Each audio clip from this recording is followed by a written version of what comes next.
Tadadadam. Aujourd'hui, on va parler de la taille, mais pas de la taille de la banane des hommes, mais de la taille du vagin. Parce qu'on parle toujours de la taille de la banane, et beaucoup moins du vagin. Ou alors c'est avec plein de mythes et de croyances, qui peuvent limiter le plaisir. Par exemple, est-ce que vous saviez qu'il y a une taille du vagin au repos et une taille en excitation? Un peu comme la banane en érection? Est-ce que vous saviez aussi qu'il y a des tailles différentes selon les femmes? Et que certaines peuvent être XXL? Et est-ce que la taille, elle change quelque chose au plaisir que ressent la femme? Et au plaisir de son partenaire, si une banane rentre à l'intérieur?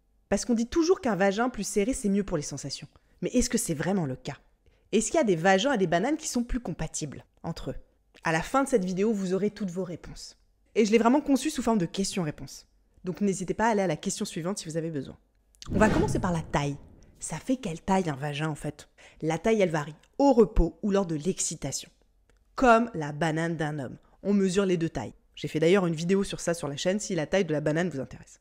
Pour mesurer la longueur du vagin, on mesure depuis l'entrée du vagin jusqu'au col de l'utérus. C'est ça la taille. Et cette taille, elle varie en général entre 6,3 cm et 9,6 cm au repos. Par contre, quand une femme est excitée, son vagin va s'agrandir, s'élargir sur l'excitation pour mieux accueillir. Et en général, il va aller au-delà de 12 cm. Et c'est donc surtout cette taille-là qui va compter, pour avoir une vie intime très épanouie et pouvoir jouer de plein de façons différentes. On mesure aussi parfois la largeur de l'ouverture du vagin. Un petit peu comme la circonférence de la banane. Ça va compter aussi. Alors la moyenne de l'ouverture, c'est que de 2,5 cm. Et cette ouverture, pareil, au moment de l'excitation, elle va s'ouvrir pour pouvoir accueillir des plus gros diamètres de banane. Donc au-delà de la variation de la taille qui existe chez les vagins, il y a aussi une variabilité de la forme à l'intérieur. C'est ultra intéressant, mais il y a des gens qui ont fait des moulages de vagins pour voir à quoi ça ressemble. Et en fait, on se rend compte qu'il y a plein de formes qui sont différentes. Il y a des vagins qui sont très parallèles, il y a des vagins qui sont en cône, et il y a même des vagins qui ont une forme un petit peu de cœur. Donc c'est super mignon. Donc en fait, il n'y a pas vraiment une forme et une taille normale de vagin. Ça va dépendre en fonction de la femme. Ce qui est important de comprendre aussi, c'est que le vagin, c'est quelque chose qui est vraiment mobile et flexible. C'est pas une mesure qui est fixe. Et il est vraiment fait pour s'adapter aux besoins du corps, aux besoins fonctionnels, mais aussi aux besoins sexuels et à l'excitation. C'est un organe de plaisir aussi, après tout. Alors, il y aurait des compatibilités de taille entre banane et vagin? Oui, pour ceux qui ont lu le Kama Sutra, il y a même une partie dédiée à ça. Donc oui, il faut admettre que nos sexes sont plus ou moins compatibles. Un vagin et une banane peuvent s'accorder ou non. C'est la réalité. Et pour reprendre la modélisation du Kama Sutra que j'aime bien, chaque sexe correspond à un animal.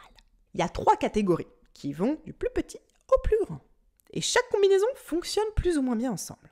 Pour un vagin, ça va dépendre de la longueur et de l'étroitesse. On peut être soit une biche, jusqu'à 9 cm, soit une jument, entre 10 et 12 cm, soit une éléphante, quand on a un vagin qui fait plus de 12 cm. Et les bananes alors? Pareil, il y a 3 tailles. On peut être un lièvre, si on fait jusqu'à 12 cm. On peut être un taureau, entre 12 et 16 cm. Et on peut être un cheval, si on fait plus de 17 cm. Alors les compatibilités, maintenant que je vous ai donné les 3 animaux, ils semblent un peu évidents. Vous imaginez qu'une petite biche avec un très gros cheval, ça va faire très mal. Ça va pas être compatible du tout. À l'inverse, une éléphante avec un lièvre, il n'y aura pas forcément beaucoup de sensations. Par contre, une jument et un taureau fonctionneront très bien ensemble. Alors ce modèle du Kama Sutra, je vous invite quand même à le prendre avec des pincettes. Parce que quand on le regarde en détail, on voit que la circonférence, elle n'est pas prise en compte pour les bananes. Or, c'est ultra important pour la compatibilité quand même. Il y a certaines bananes qui ont la circonférence d'un cheval, même si elles ont la longueur d'un lièvre. Mais ça va compter quand même énormément. Et pareil pour les vagins, c'est pas précisé si la taille mesurée et indiquée, elle est au repos ou en excitation. Ça n'a donc pas de fondement scientifique à proprement parler.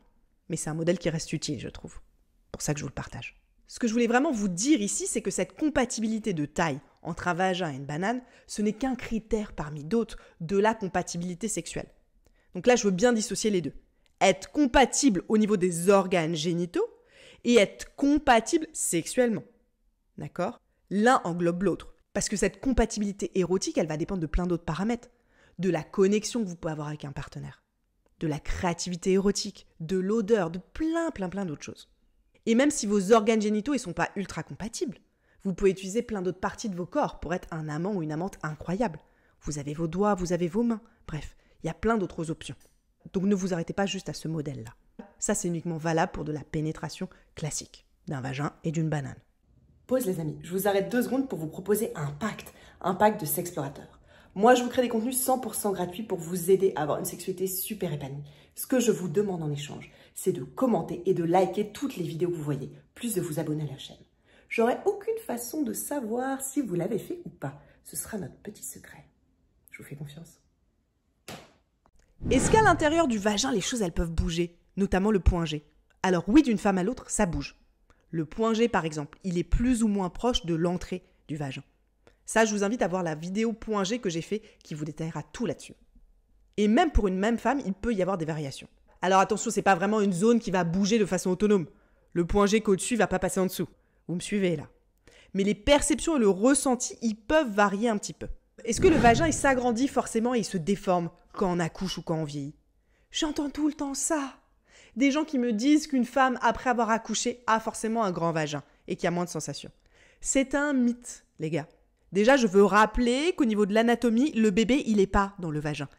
Quand le bébé grandit pendant les 9 mois, il se trouve dans l'utérus. Donc le bébé, il va traverser le vagin qu'au moment de l'accouchement. Donc sur une période qui est très limitée. Et rappelez-vous, je vous ai dit que le vagin, c'était quelque chose d'ultra flexible, d'ultra mobile. Donc oui, il va s'étirer pour permettre le passage du bébé si jamais on accouche, mais ensuite, il est fait pour reprendre sa taille initiale. Et dans la plupart des cas, le vagin reprend tout à fait sa taille initiale. Il n'y a quasiment pas de différence en fait. Donc c'est un mythe. Par contre, c'est les sensations de la femme qui peuvent bouger. Ou alors, on va avoir l'impression que c'est moins serré parce qu'il y aura moins de muscles derrière. Ce qui va compter là, c'est le périnée et le plancher pelvien. Et en fait, ce mythe, il vient de là. C'est que souvent, après l'accouchement, on va moins travailler son périnée et ses muscles. Donc, on va avoir l'impression que le vagin, il est moins serré, qu'il est plus détendu. Alors qu'en fait, il fait juste la même taille, mais il est moins musclé. Et si on muscle, il peut redevenir totalement comme avant. Parole de maman. J'ai accouché, je vous assure que mon vagin, il a repris la même taille. Et il est peut-être même plus musclé qu'avant. Et en ce qui concerne l'âge, c'est un petit peu différent. On parle surtout là des changements au niveau du vagin qui se produisent avec la ménopause. J'ai fait une vidéo qui est dédiée à la ménopause que je vous invite à aller voir sur la chaîne si vous voulez plus d'infos. Mais en ce qui concerne vraiment la taille, non, le vagin ne va pas s'agrandir. C'est même parfois un peu l'inverse qui se produit. À la ménopause, on a moins d'œstrogènes. Le vagin risque donc de devenir plus étroit. La peau devient plus fine en fait, moins souple. Et c'est encore accentué par le phénomène de sécheresse vaginale qui peut s'y greffer. Et là encore, ce qui va être important, c'est d'avoir un bon plancher pelvien, de bien muscler son périnée, pour garder la zone tonique et continuer à avoir une vie sexuelle super épanouie. Est-ce qu'un vagin plus serré, c'est mieux pour les sensations? Ça aussi, c'est un mythe qu'on entend toujours. Si le vagin est plus serré, ce serait mieux pour la banane et pour le vagin aussi. Mais est-ce que c'est vrai ça? Alors pas vraiment. En fait, le plaisir sexuel qu'une femme va ressentir, il est très personnel. Et il dépend d'énormément de facteurs. Pas juste de la taille de son vagin. Ça va varier d'une personne à l'autre. Là, ce qui va être beaucoup plus important, encore une fois, c'est les muscles du plancher pelvien. Ça oui, si une femme a un périnée musclé, si elle travaille ces muscles-là, elle va augmenter sa capacité à avoir du plaisir et à ressentir. C'est ça qui compte là, beaucoup plus qu'une question de taille. Et le plaisir que va ressentir la banane alors? Eh bien là, ça va plus être une question de compatibilité de taille. Mais là, vous allez me dire, mais comment on mesure un vagin en fait, Aurélie, tout seul? Alors les tailles que j'ai annoncées, elles ont été mesurées par IRM. Là, c'est un peu compliqué, vous n'allez pas rentrer dans une machine d'IRM juste pour avoir la taille précise de votre vagin. Et encore moins vous toucher dans la machine pour avoir la taille précise lors de l'excitation. Donc il y a 3 choses que vous pouvez faire si vous avez un vagin. La première, c'est regarder la taille de tampon ou de protection hygiénique que vous utilisez. Si vous utilisez en général des choses assez larges et que quand vous l'insérez, vous voyez qu'il y a beaucoup de place, vous pouvez supposer que votre vagin est assez grand. La deuxième chose, c'est lors d'un examen manuel.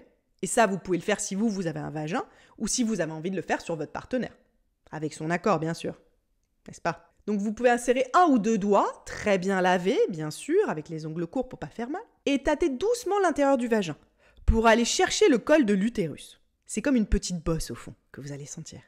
Et là, vous allez avoir une idée de la profondeur.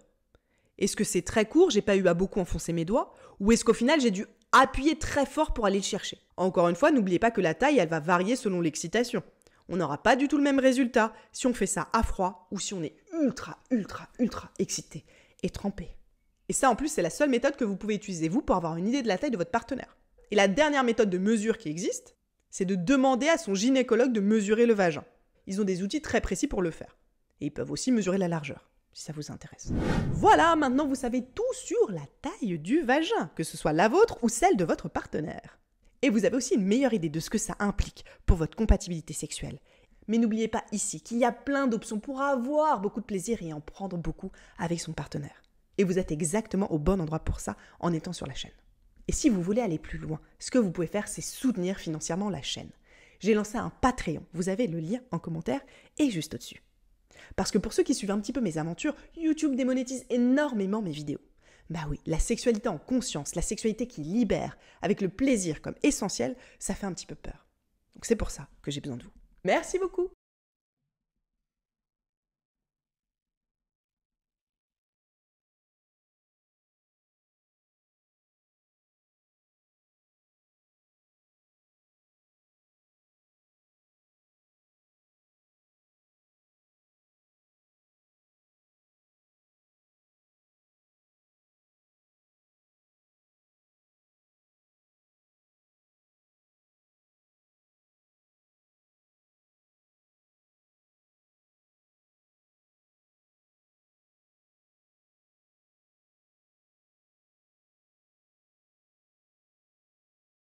Voilà, maintenant vous savez tout sur la taille du vagin, que ce soit la vôtre ou celle de votre partenaire. Et vous avez aussi une meilleure idée de ce que ça implique pour votre compatibilité sexuelle. Mais n'oubliez pas ici qu'il y a plein d'options pour avoir beaucoup de plaisir et en prendre beaucoup avec son partenaire. Et vous êtes exactement au bon endroit pour ça en étant sur la chaîne. Et si vous voulez aller plus loin, ce que vous pouvez faire, c'est soutenir financièrement la chaîne. J'ai lancé un Patreon, vous avez le lien en commentaire et juste au-dessus. Parce que pour ceux qui suivent un petit peu mes aventures, YouTube démonétise énormément mes vidéos. Bah oui, la sexualité en conscience, la sexualité qui libère, avec le plaisir comme essentiel, ça fait un petit peu peur. Donc c'est pour ça que j'ai besoin de vous. Merci beaucoup!